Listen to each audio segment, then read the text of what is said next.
What's cooking, Juventus fans? Welcome back to your old lady's favorite YouTube channel. Now, today was the special unveiling for the Juventus Youth Project, or really just more of an adoration of it and what it means for the future of the club, as well as those youngsters that hope to make it to the first team. And then we got news about a potential Mercado shakeup that could happen in the coming months. You know, we're already back on it. Stick with us. We'll fill you in.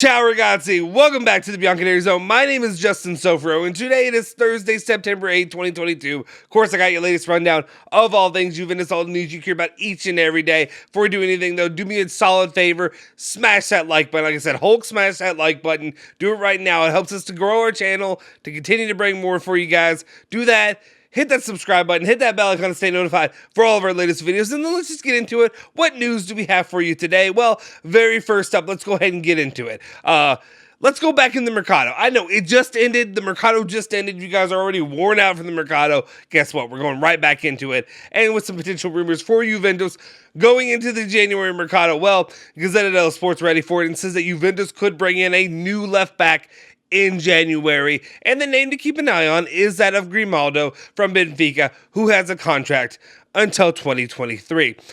Not a ton to really comment on here. It makes sense for Juventus to go after a left back. We'll see if this will be a situation where Juventus will go after the player.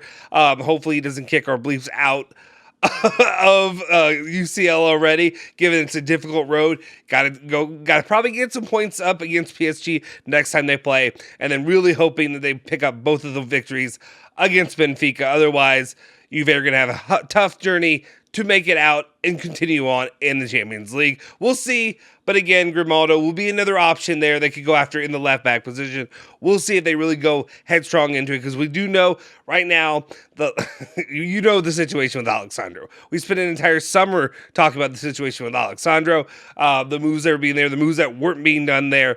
We'll see. Keep an eye on that. That's an option, though. Let me know your thoughts in the comment section down below.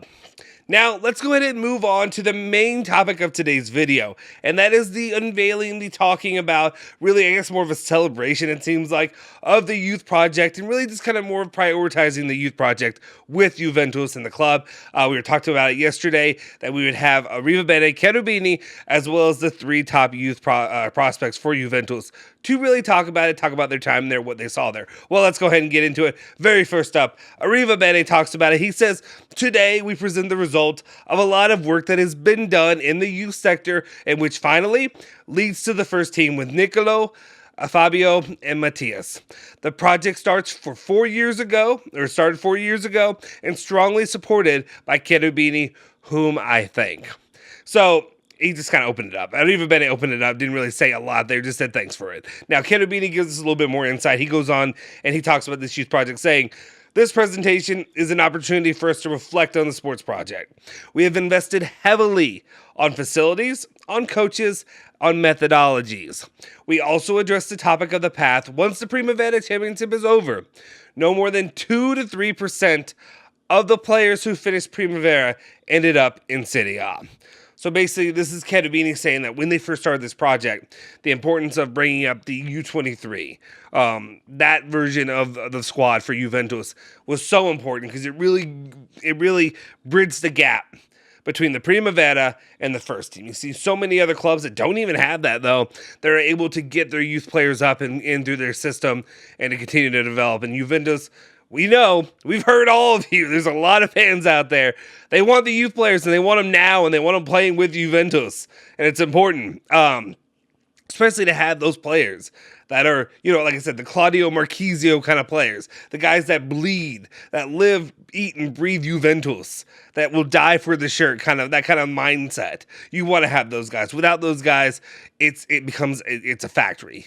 It is a factory. It's cold. It's whatever. You know, people are just there to make money. And yeah, they're just there to make money. Yeah, I get it. Even those in the U23s or the Primavera, you want to make money. That's the goal. But also you want them to actually love and care for the club that they came to and that they're going to hopefully want to stay at. Let's continue on, though. He goes on to make more comments saying, "Today, these three guys who are here have more than 100 games in our second team. They come to Serie A with many games in the professional ranks wearing the Juve jersey. The U23 has become Juventus' next gen because the approach has changed.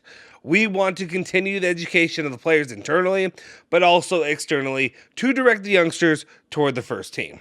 Now, I take a couple things from this. For it becoming Juventus next gen, outside of the U23, to me, it speaks to a multitude of different things. One, again, what I just talked about, all the investment in bringing in youth players, keeping them with Juventus, and having them stick around instead of just becoming Plus Valenza, right? But also the second part of it, which we have to talk about, it's the elephant in the room. Juve's been in the red, and they've been in the red for a bit now, and they are losing money, and there's a lot of money out there. The bank accounts it's draining. We talked about this Mercado. You've heard my complaints about it. Exor was only willing to pay so much, right? Well, one way to fix this, one way to stop a little bit of the bleeding is if you bring up players through your own services, through your own creations. With the City U23, or I guess City B right now, moving them up from City B to come up to City A. This is a great move for Juventus. You get players like this, and you hope they stick around, and you hope they're worthwhile. That's my main issue. That's been an argument on here. We can't be Diaper FC. It's not going to happen. Juve will never be Diaper FC. But at the same time, you could also get some players to come in, and you can get little sprinkles of that to really get through and be meaningful parts of the club. Obviously, Fabio Miretti is one of those guys. I'm all in on Fabio Miretti. I believe in him. I'm also willing to live and die with his mistakes. He's going to make mistakes. And Allegri, coaches like that are going to have to understand they're going to make mistakes. He actually seems open now to understanding that when it comes to Miretti, that it's not all going to be perfect. But we've even seen in recent matches that when he's not perfect, when he's making mistakes, when he's not playing his best, he's still doing some great things for the club. He's creating. If it weren't for that, Juve would not have scored those 2 goals they scored a couple matches ago without him. So that's something to keep in mind. All right, let's continue on. Let's go ahead and let's get into what Soule had to say. Soule's comments about the youth project said, I arrived in Juve's U17s. I had a few injuries at the beginning. Then when I was attached to the Primavera, the pandemic broke out. The path led me to the first team. In Argentina, I spoke with my father and my agent. I was faced with 3 proposals, but I wanted to choose Juve straight away. I knew it would be difficult to reach the first team, but I like challenges. That's one, a great mindset, great way of thinking. Sorry, I couldn't get that one out. And then also, to go along with that, it definitely shows his commitment to the club, something I'm sure a lot of fans would love to hear. He goes on to say, with Di Maria, I have a beautiful relationship. We are Argentinians. We drank mate. He hasn't come out to eat at my place yet, but I'm sure he'll come. Just talking about his good relationships. One of the reasons you bring in Di Maria, too, is they were really hyping up that whole idea that Di Maria comes in, and with Di Maria, he would really help develop Soule, to create Soule to be that next prototypical guy. We'll see what happens there. We'll see if it works out. Soule's probably out of the 3 right now. I don't want to say the lowest, but I think he still has a long way to go before he's really going to be used in this Juventus project. Let's continue on. Let's go ahead and get into the guy that I think is most ready, and that has definitely proved himself that way, and that is Fabio Miretti.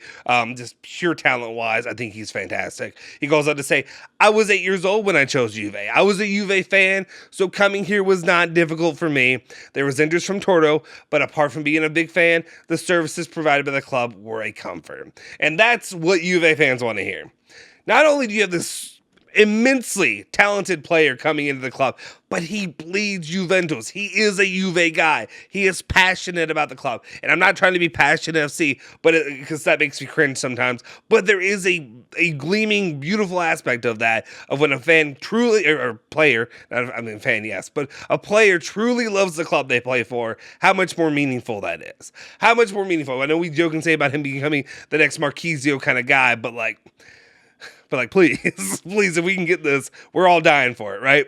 He goes on to say, we know how important it is to play for this club, for this jersey. We know our responsibilities. He's speaking to a lot of people's hearts right there. He goes on to say, the most difficult aspect I had to deal with last year was adaptation, physical strength, speed, but especially the psychological one. Going from games with the U19 and 23, those were the first team. Obviously, it's a big step up. It is definitely a big step up. The competition is not even comparable. Really, I wouldn't even say it's comparable, right? But here's the interesting part. He goes on to say, my idol growing up was Nedved. I'm gonna benefit of the doubt. I'm gonna give my guy Miretti the benefit of the doubt. But my guy was like, what, 5 years old when Nedved last played for Juventus. My kid was a baby. My kid, like, come on. Like, I get it. I get it. You're gonna speak to Juve, and you're gonna give them his flowers, his roses, if you will. And you gotta love on Nedved, right? He's right there. He's right there with you every day. So you're gonna say that. But like, really? Are you sure that was growing up your favorite player? I mean, maybe, but it's just funny. And then he goes up to his idol now, which is I look up to De Bruyne, which great, fantastic. That is a fantastic one right now that I would say comparable. If you can become an iota of what De Bruyne is, let's go. Let's do it. Juve could use their De Bruyne, and I've seen people throw that comparison out there. We'll see. We'll see. It's a long way to go, but I love what I'm seeing from Fabio Miretti. Hopefully he continues that. Okay. And then one last comment he said, talking about the PSG match, he said, PSG, I was impressed by the speed with which they passed the ball, how they broke away, all great quality. That's what impressed me most about this match. I mean, arguably the greatest assembly of talent currently out there in the football world, so that would make sense to me. And Miretti, not perfect, held his own, though. Yeah, you're going to have issues. You're going to bleep up in those games. And I'm okay with it, okay? All right, let's continue on with what you got. I know there's a lot of you out there. You want to hear what your boy Nicolo Fagioli had to say? Well, here's what he had to say. He said, I realized my dream to stay in the first team on a permanent basis. There was a possibility of going on loan, but with the club, we chose to stay. I think the transition from Primavera to the first team is too wide. The U23 helps to grow, and I think it's a very good choice on the part of Juventus. I'm not going to be harsh. I'm not going to crush my guy, but like, come on. Like, this is what you give me, Fagioli. This is what you give me. This is the most generic response ever. I mean, it's generic, right? We can be honest and say it's generic. I get it. I get it. And at least from the first part, I like that. We talked about that. We've talked about the rumors about him and his promise to stay with Juve and all the rumors of him potentially going on loan. I wish that and he's not going to talk about that in this kind of situation at all, of course. I like to see or hear a little bit more from him and his agent down the road. What really happened? How did that work out? Did you have to fight it? Or were you really thinking about really going back either to Cremonese or Monza or wherever else that they were looking at for you? I don't think it was Monza. I think it was a different place. Anyway, doesn't matter. Sampdoria? Is that what it was? Anyway, that's where it sits right now. I would like to hear more of it, but again, a lot of these guys are really saying that this youth project is important for the club, stressing that, and I think this is really just really in general, and maybe it's a bit of nothing, and maybe that's how you're going to take it, as this is just Juve kind of just touting their U23 project, because not everybody has this middle project. It's Primavera, and then the first team. Not everybody has that. So it's a really cool thing that Juve are doing. It's a really special thing that Juve have right now, really showing their, like I said, commitment to the youth in their system and really wanting to get these guys to be good enough to stick around. The goal would be not to just be able to pass these players off for a profit. That's the goal, not just to try to make money off them. Yeah, you want to make money. Juve want to obviously have a capital increase no matter what. But at the same time, the point is for these players to be useful in the system that Juve have and to be integral parts where you guys are out there buying their shirts, buying their jerseys, cheering their name on, all that good stuff down the line, and becoming the next Del Piero, becoming the next Marquisio, all of those kind of players down the line, right? That's what we want in the end game, which is why, consequently, just to announce, guys, I have made the decision and commitment, big move on me, to purchase a Fabio Miretti shirt for this season. Big round of applause for me. No, a big round of applause for Miretti. Obviously, you can buy Fagioli, I believe Soule as well there at the Juventus store. Anyway, guys, that'll do it. Let me know your thoughts on this. Of course, the news about the left back stuff, but then also, what do you think about the Primavera and the U23 and the whole system to really bring the youth product up to the Juventus first team? Do you think there's more that needs to be done? Do you like that they look like they are actually committing to this and actually wanting to integrate this more succinctly and more importantly for the future of this club? Let me know in the comment section down below. If you haven't already, do me a favor, smash that like button, hit that subscribe button, hit that bell icon to stay notified for all of our latest videos. I'll see you guys next time. Forza Juve, Forza Bianconeri. Say hello to the old lady for me.